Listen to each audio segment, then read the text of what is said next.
Hello बच्चों, चलिए प्रश्न को पढ़ते हैं। कागेधा काग तथा द्वितीयक वल्कुट सामूहिक रूप से कहलाते हैं। पहला विकल्प है कागजन, दूसरा है परित्वक, तीसरा है काग और चौथा और आखिरी विकल्प है काग अस्तर। तो हमें यहाँ पर प्रश्न पूछा गया है कि काग एधा, काग और द्वितीयक वल्कुट सामूहिक रूप से क्या कहलाते हैं। तो चलिए बात करते हैं इस प्रश्न की मुख्य अवधारणा। यहाँ पर हम सबसे पहले बात करेंगे कि काग एधा और काग और द्वितीयक वल्कुट जो होता है क्या होता है, ठीक से लिख लेते हैं यहाँ पर।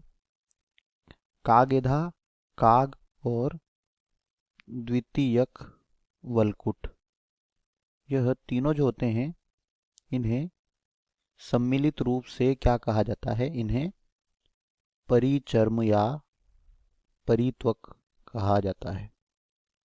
क्या कहते हैं? परिचर्म या परित्वक कहते हैं।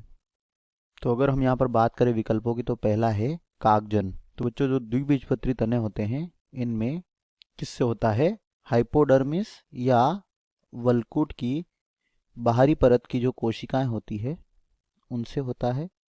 वल्कुट की बाहरी परत की कोशिकाओं से होता है, और इन बाहरी परत की कोशिकाओं को ही क्या कहा जाता है? कागजन कहते हैं या फेलोजन कहते हैं।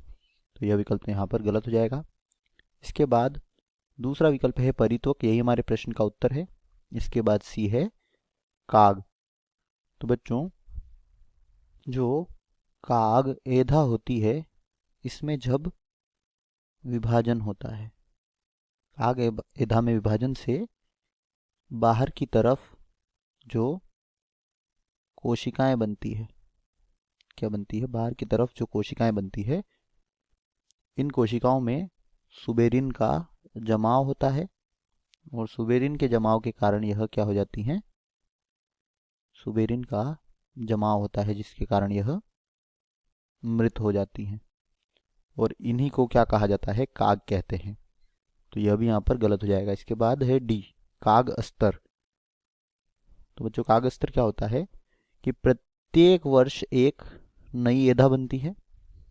प्रत्येक वर्ष एक नई एधा का क्या होता है?